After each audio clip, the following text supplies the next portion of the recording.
Welcome to my YouTube channel. I am Anil Verma. Let us take active as and passive as part 2. चलिए हम लोग देखते हैं आज एक्टिव एस और पैसिव एस के पार्ट 2 में कि किस तरह से इसका परिवर्तन होते हैं और एक्टिव एस का वाक्य कैसे हम पैसिव एस में परिवर्तन करते हैं। ठीक, इसके बारे में चलिए हम लोग देखते हैं। ठीक है, तो जैसा कि आप लोगों को इसके पहले वाले वीडियो में हमने प्रोवाइड करवाया था कि एक्टिव एस से पैसिव एस बनाते समय हमको किन किन रूलों का फॉलो करना होता है, किस किस नियमों का हमको फॉलो करना होता है। ठीक है, तो एक बार पुनः मैं उसको बताता हूं कि एक्टिव एस का जो ऑब्जेक्ट होता है वो पैसिव एस में सब्जेक्ट बन जाता है, अर्थात एक्टिव एस के ऑब्जेक्ट को हम पैसिव एस में सब्जेक्ट बना लेते हैं। रूल नंबर 2 कहता है कि जब कभी भी किसी भी वाक्य को हम एक्टिव से पैसिव एस बनाते हैं तो हम टेंस का चेंजिंग करते हैं। अब इसमें आपको समस्या थोड़ा सा बन रहा होगा कि ये टेंस का चेंजिंग का मतलब क्या। इसके पहले हमने टेंस के बारे में बताया था कि कौन सा टेंस जब हम पैसिव एस में वाक्य को बनाते हैं तो कौन सा टेंस किस टेंस में परिवर्तन हो जाता है, अर्थात उसके बारे में तो टेंस का चेंजिंग करते हैं। फिर रूल नंबर 3 कहता है कि मेन वर्ब का हमेशा थर्ड फॉर्म में लिखा जाता है, अर्थात जब कभी भी हम एक्टिव एस से पैसिव एस बनाते हैं तो मुख्य क्रिया का हमेशा थर्ड फॉर्म होता है, अर्थात पैसिव एस में हमेशा मुख्य क्रिया का कौन सा फॉर्म लिखा जाता है, थर्ड फॉर्म लिखा जाता है। अगला नियम कहता है कि एक्टिव एस से पैसिव एस बनाते समय पैसिव एस में ऑब्जेक्ट लिखने के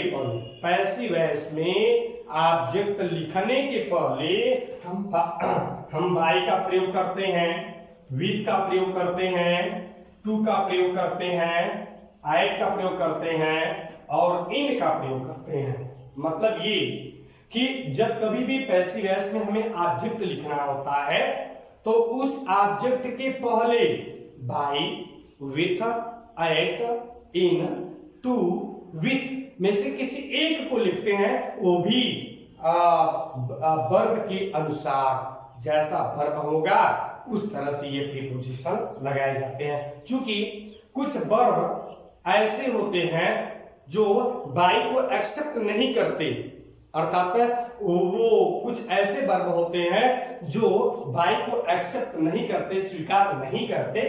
ठीक, तो इस तरह से कहीं विथ लग जाता है, कभी टू लग जाता है, कभी एट लग जाता है, कभी इन लग जाता है। ठीक, इस तरह से हम परिवर्तन करते हैं।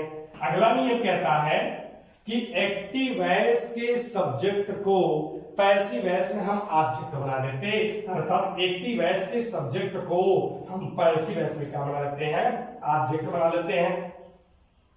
पैसिव एस में हम ऑब्जेक्ट बना लेते हैं। ठीक है, तो एक्टिव एस के सब्जेक्ट को हम पैसिव एस में ऑब्जेक्ट बना लेते हैं।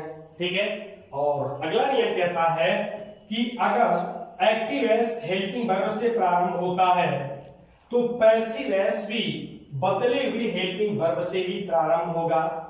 बदले हुए एक्टिव एस, बदले हुए हेल्पिंग वर्ब का मतलब ये कि एक्टिव एस जिस टेंस में होगा पैसिव एस उसके दूसरे टेंस में, अर्थात बदले हुए टेंस की सारी क्रिया पहले लग जाती है। ठीक, अगला नियम कहता है कि अगर एक्टिव एस आईडब्ल्यू से प्रारंभ हुआ हो तो पैसिव एस में सेम आईडब्ल्यू लिख लिया जाता है। इसका क्या मतलब हुआ कि active S what, where, how, which, when, who से अगर प्रारंभ हो रहा है तो पैसिव एस को भी हम उसी में, अर्थात पैसिव एस को भी हम उसको जो कहते हो जो एक्टिव एस में आईडब्ल्यू होता है, इंट्रोगेटिव वर्ड होते हैं, वही हम पैसिव एस में भी उतार लेते हैं। ठीक, अगला नियम कहता है कि यदि एक्टिव एस हु से प्रारंभ होता है तो पैसिव एस में हम उसे बाई हुम में परिवर्तन कर देते हैं। अगर एक्टिव एस हु से प्रारंभ हो रहा है तो पैसिव एस को हम बाई हुम में परिवर्तन कर देते हैं। ठीक, तो इस तरह से हमारा परिवर्तन होता है। चलिए हम लोग एग्जाम्पल के तौर से, एग्जाम्पल के रूप में इन वाक्यों को कैसे हम बदलते हैं उनको हम लोग जरा देख लेते हैं कि एग्जाम्पल से हम कैसे वाक्य को परिवर्तन करते हैं। एक्चुअली एक चीज और मैं बता दूं कि ये जो एक्टिव वॉइस और पैसिव वॉइस अर्थात जो वॉइस चेंजिंग है वो पर्सनल, हाई स्कूल, इंटर के बच्चों के लिए ही नहीं है बल्कि ऑल कॉम्पिटिटिव एग्जाम में भी ये पूछे जाते हैं। इसलिए एक्टिव वॉइस और पैसिव वॉइस बेहद ही अर्थात जो मोस्ट इंपॉर्टेंट है। चलिए हम लोग एग्जाम्पल के तौर पे एक्टिव वॉइस को देखते हैं। एग्जाम्पल में हमने लिखा, एक सेंटेंस लिखता हूं कि he reads the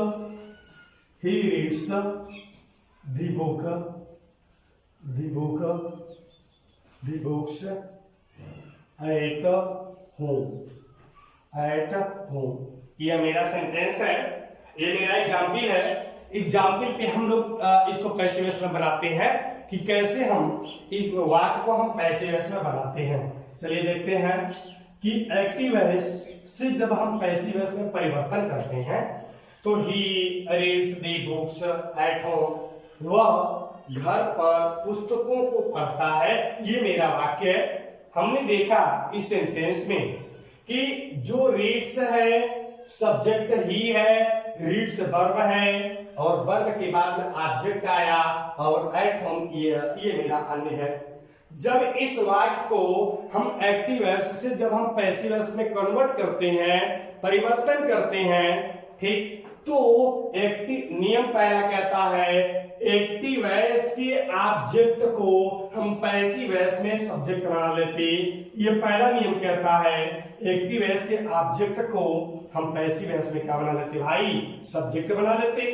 अब यहाँ पे अब सोचने की बात है कि एक्टिव वॉइस का ऑब्जेक्ट क्या हो सकता है। ठीक, यह बच्चों के लिए थोड़ी सी चुनौती बन जाती है कि ऑब्जेक्ट मेरा होता क्या है ना। तो हमने देखा कि चूंकि वर्ब है और वर्ब के बाद में ऑब्जेक्ट, हमेशा भी जब कभी भी हमें पैसिव वॉइस बनाना हो तो एक्टिव वॉइस के वर्ब के बाद में जो शब्द आता है अधिकतर वही ऑब्जेक्ट होता है, अर्थात वही ऑब्जेक्टिव केस में होता है। ठीक, तो और उससे एक तरीका और है पता करने का कि एक्टिव वॉइस को हिंदी में रूपांतरित कर लेते हैं। एक्टिव वॉइस को कि सेंटेंस को हिंदी में हम उसका अर्थ जान लेते हैं और उसकी क्रिया से क्या जोड़ दिया जाए। जैसे ही रीड्स, वह पढ़ता है, बुक्स माने पुस्तकों को, एट माने घर पर, वह पुस्तकों को घर पर पढ़ता है। तो वह घर पर क्या पढ़ता है, तो रिप्लाई आ रहा है पुस्तकों को, अर्थात वह पुस्तकों को घर पर पढ़ता है। ठीक है, तो इसका मतलब क्या पढ़ता है घर पर, तो पुस्तकों को पढ़ता है, इसलिए रिप्लाई में आया द बुक्स। इसलिए इस सेंटेंस में the books will be object. Okay, when we convert into passive voice, then the books will be subject of the passive voice because it is the object of active voice.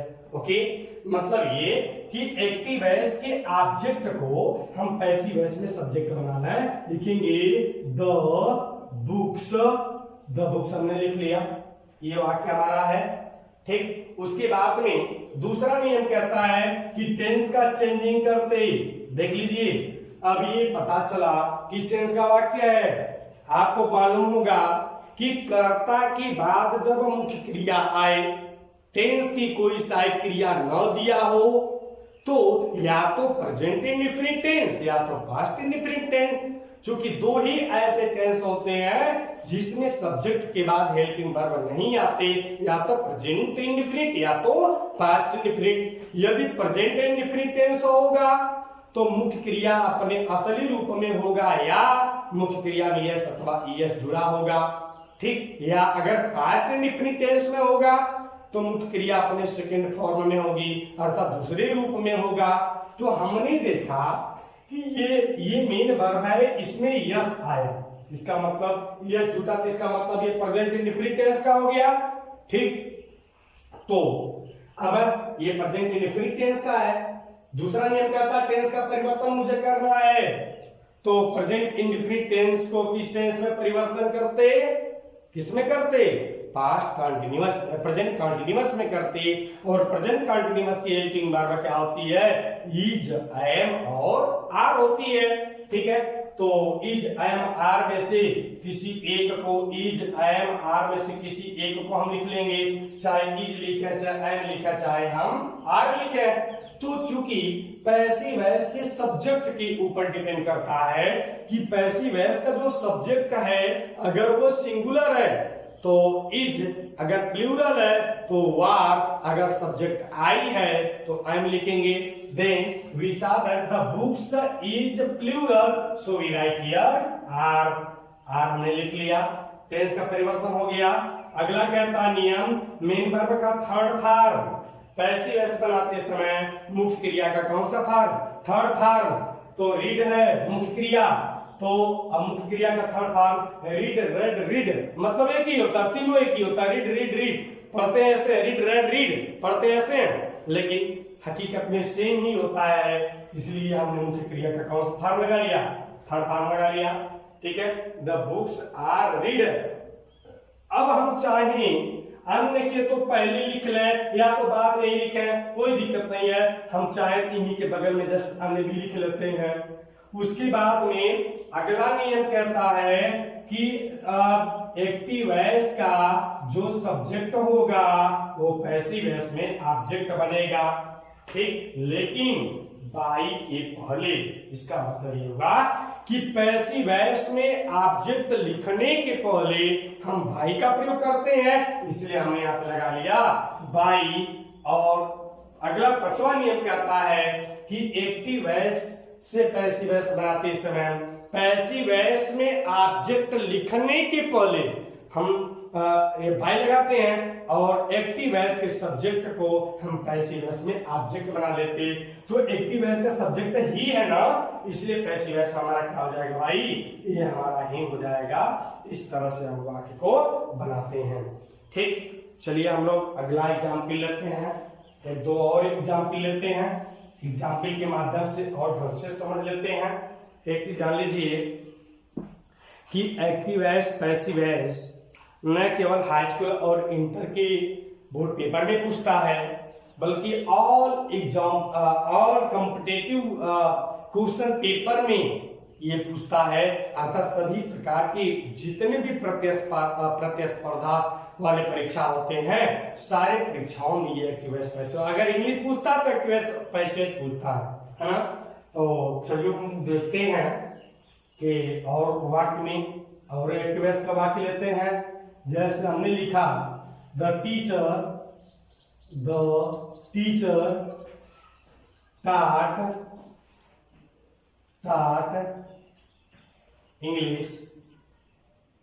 taught English at school। ठीक है, full stop हमने कर लिया। The teacher taught English at school, अर्थात अध्यापक school पर अंग्रेजी पढ़ाए। ठीक है, ये सेंटेंस है, अध्यापक स्कूल पर अंग्रेजी पढ़ाए, ये मेरा वाक्य है। जब इस वाक्य को जब हम पैसिव वॉइस में जब इनको हम परिवर्तन करेंगे, वही नियम कि एक्टिव वॉइस के ऑब्जेक्ट को हम पैसिव वॉइस, एक चीज और लीजिए भाई कि एक्टिव वॉइस का जो नेचर होगा सेम पैसिव वॉइस का वो ही नेचर होगा, अर्थात उसमें हम कोई अन्य परिवर्तन नहीं करेंगे, है ना। तो अगर मान लीजिए एक्टिव वॉइस अफर्मेटिव है तो पैसिव भी अफर्मेटिव में, नेगेटिव है तो नेगेटिव में, इंट्रोगेटिव है तो इंट्रोगेटिव में, इंट्रोगेटिव और नेगेटिव है तो इंट्रोगेटिव नेगेटिव में परिवर्तन करेंगे। इस तरह से हमारा परिवर्तन होता है। ठीक, तो हमने देखा टीचर सब्जेक्ट है, taught मेन वर्ब है, इंग्लिश ऑब्जेक्ट है, एट स्कूल ये हमारा आदर्श है।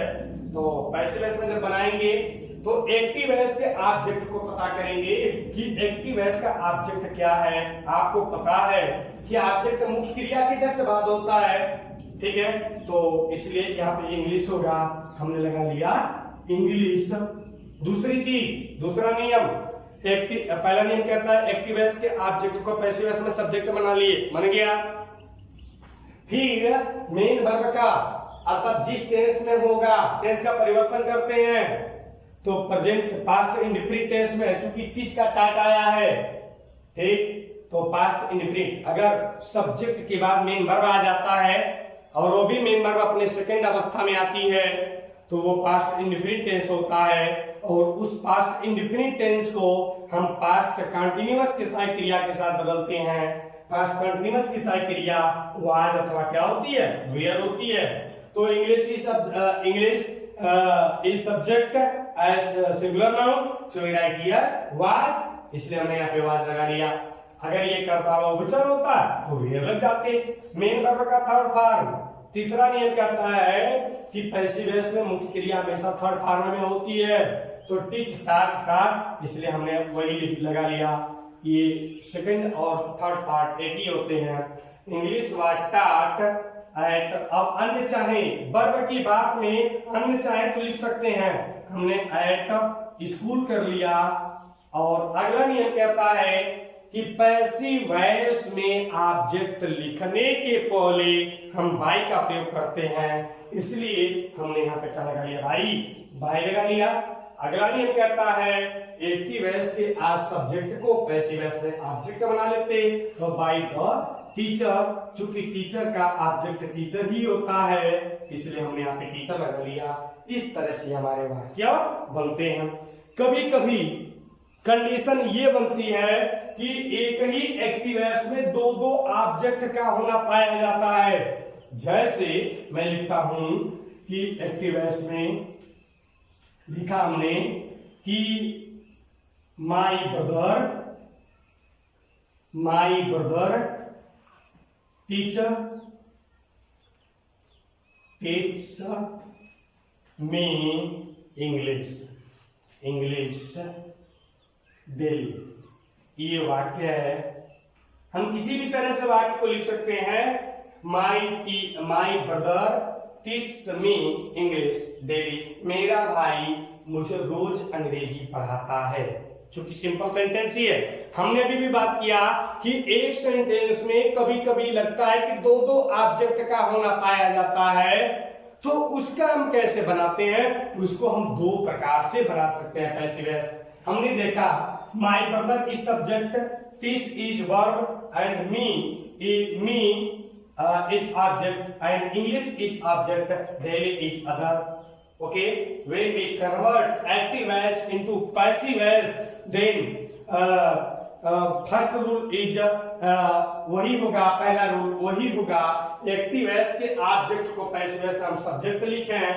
तो चूंकि पैसिव वॉइस में अब मेरे लिए समस्या ये बनता है कि क्रिया के जस्ट बाद ऑब्जेक्ट होता है। ठीक, क्रिया के जस्ट बाद क्या होता है, ऑब्जेक्ट होता है। या इंग्लिश दोनों भी। कैसे कि मेरा भाई मुझे क्या पढ़ाता है, तो इंग्लिश पढ़ाता है। क्या की जगह पे क्या शब्द मिल गया, रिप्लाई में इंग्लिश मिल गया। ठीक है, तो ये भी हो सकता है ऑब्जेक्ट, ये भी हो सकता है ऑब्जेक्ट, लेकिन ये दोनों ऑब्जेक्ट अलग अलग रूप में है। इसलिए हम एक बार चाहे इनको मान करके बना सकते हैं, एक बार चाहे हम इनको बना सकते हैं। जैसे पहले मी को मान लेते हैं, मी, तो एक्टिव वॉइस का ऑब्जेक्ट मी है, तो मी का तो सब्जेक्ट में, तो पैसिव वॉइस में मी का सब्जेक्ट बनेगा ना। क्योंकि एक्टिव वॉइस के ऑब्जेक्ट को पैसिव वॉइस में सब्जेक्ट बना देते, तो मी का सब्जेक्टिव केस क्या होगा, अभी हम इसके पहले वाले वीडियो में केस बताए थे। मी का सब्जेक्टिव केस आई होता है, इसलिए हमने आई लगा लिया। ठीक है, अब हमने देखा यहाँ पे मेरा भाई टीच माने पढ़ाता है। ठीक है, तो ये मेन प्रेजेंट इंडेफिनिट टेंस में है, तो इसका मतलब प्रेजेंट कंटीन्यूअस में बदला है, तो आई के साथ साथ क्रिया क्या लगाते हैं भाई, एम। चूंकि is am are present indefinite tense को इज एम आर में बदलते, तो इज आई के सब्जेक्ट अगर सिंगुलर होगा इज, प्लूरल होगा तो आर, सब्जेक्ट आई होगा तो एम। तो पैसिव वॉइस में सब्जेक्ट आई हुआ, मी का सब्जेक्ट केस आई ना होगा, आई हुआ, इसलिए आपके साथ क्रिया कर दिया भाई मी लग गया। ठीक, आई एम। अब मुख्य क्रिया, तीसरा नियम क्या था, मुख्य क्रिया थर्ड फॉर्म, तीस का टाट होता भाई, आई एम टाट। अब इंग्लिश को हम वैसे उतार लेंगे, टाट, आई एम टाट इंग्लिश डेली। अन्य को भी हम उतार लेते हैं, डेली। अब लिखते हैं पैसिव वॉइस में ऑब्जेक्ट लिखने के पहले बाई का प्रयोग करते, बाई माई ब्रदर हमने यहाँ पे फुल स्टॉप कर लिया। इस तरह से ये वाक्य हमारे बनते हैं। अथवा एक तरह से हम और बना सकते हैं, अथवा दूसरा तरीका हमारा ये हो सकता है, एक बार इनको मान लें, हम मान लेते हैं English is start me daily bye my brother. अब कहोगे ये कैसे हो गया? वही चीज कि इंग्लिश को ऑब्जेक्ट मान लिया, ऑब्जेक्ट को हमने सब्जेक्ट बना लिया, टेंस का परिवर्तन हो गया, प्रेजेंट इंडेफिनिट प्रेजेंट कंटीन्यूअस की सारी क्रिया लग गई, इंग्लिश एक वचन का इज लग गया, मुख्य क्रिया का थर्ड फॉर्म मी को हम उतार लेंगे, डेली अन्य उतार लेंगे और बाई माई ब्रदर करके इस तरह से हम वाक्य को परिवर्तन कर देते हैं।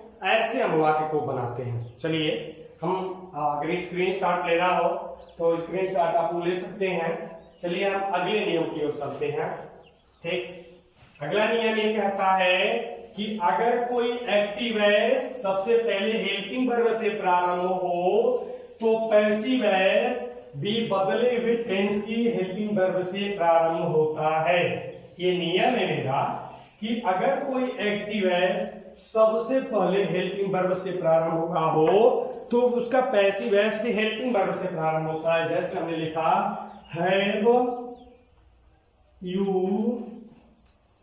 Done my work today, today, today last में हो गया क्वेश्चन मार्क।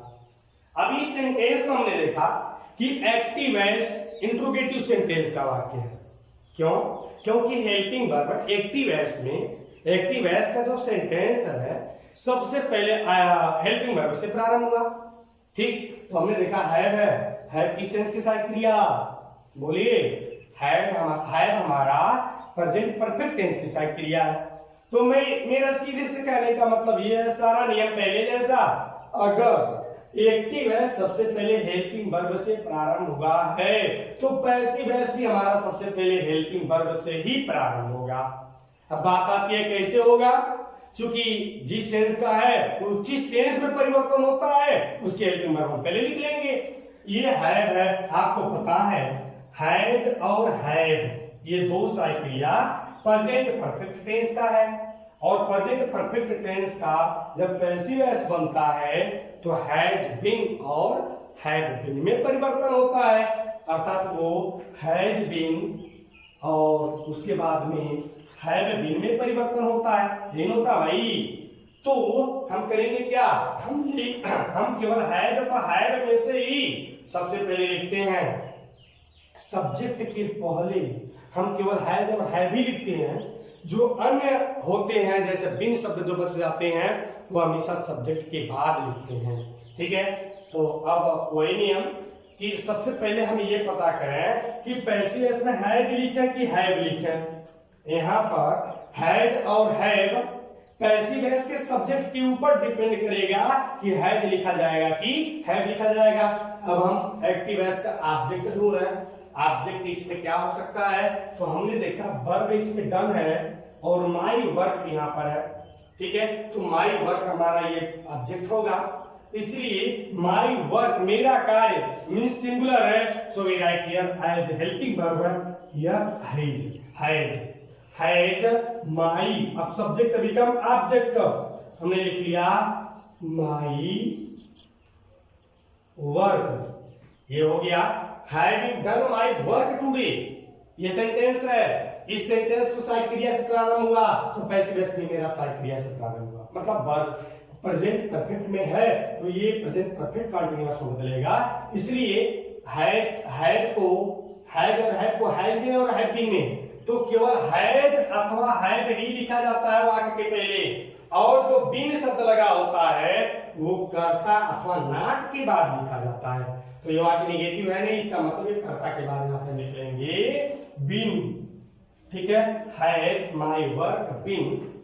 तीसरा नियम कहता है मुख्य क्रिया का थर्ड फॉर्म लिखते हैं तो डन अपने मुख्य क्रिया थर्ड फॉर्म में है, डू डिड डन, ये थर्ड फॉर्म में ऑलरेडी है, इसको जब का तो उतार लेंगे। क्योंकि प्रेजेंट परफेक्ट टेंस में वर्ब जो होता है वह हमेशा मुख्य क्रिया के थर्ड फॉर्म में ही होता है, इसलिए हमने इसको डन लगा लिया। ठीक है, उसके बाद में चाहे तो टुडे लिख ले, आई बिगन टुडे, अन्य चाहे तो क्रिया जस्ट बगल में लिख करके बाई लगा करके अब पैसिव वॉइस में ऑब्जेक्ट लिखने के पहले बाई लगाते हैं और एक्टिव वॉइस का सब्जेक्ट पैसिव वॉइस में ऑब्जेक्ट बन जाता है। तो एक्टिव वॉइस में सब्जेक्ट यू है तो यू का ऑब्जेक्ट किस क्या हो जाएगा भाई, युवा होता है, इसलिए हमने यहाँ पे क्या लगा लिया, यू, लास्ट में क्वेश्चन मार्क लगा लिया। इस तरह से हमारे वाक्य बनते हैं। चलिए हम और वाक्य को देखते हैं, और वाक्य को देखते हैं। अगर कोई वाक्य IW से प्रारंभ हो तो पैसिव वॉइस में उसे हम क्या करते हैं, जैसे what did he at the mangoes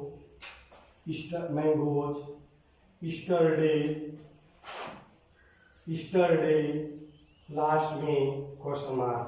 ये वाक्य आपका, इस वाक्य को सपोज दैट मुझे पैसिव वॉइस, अगर इस वाक्य को मुझे बनाना है तो हमने देखा नियम है कि अगर एक्टिव वॉइस IW से प्रारंभ होता है तो पैसिव वॉइस भी IW से प्रारंभ होगा।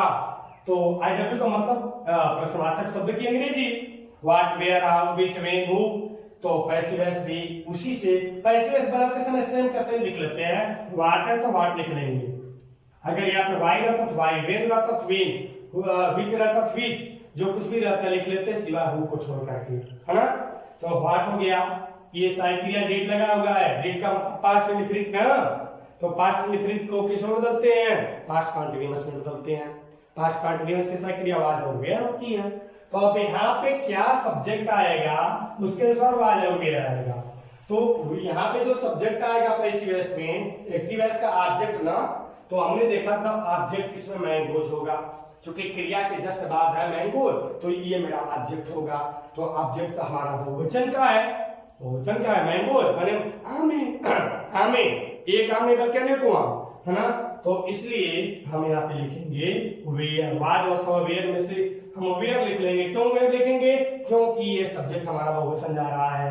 दी मैंगोज, दी मैंगोज ये हो गया व्हाट, वेयर द मैंगोज। अब तीसरा नियम कहता है मेन वर्ब का थर्ड फॉर्म, ईट, एट, ईटेन, हमने ईटेन लगा लिया। स्टरडे को ही चाहे तो लिख लेंगे, स्टरडे बाई। अब पैसिव वॉइस में ऑब्जेक्ट लिखने के पहले बाई लिखते, अब ही को ऑब्जेक्टिव केस में हम हिम में बना लेंगे, हिम लास्ट में क्वेश्चन कर लेंगे। इस तरह से वाक्य हमारा पैसिव वॉइस का बनता है। ठीक, तो मुझे उम्मीद है कि अभी मैं इंट्रोगेटिव तक पढ़ाया हूँ और जो कुछ भी इसके बाद में आता है मैं अगले पार्ट 3 में पढ़ाता हूँ। शेष धन्यवाद।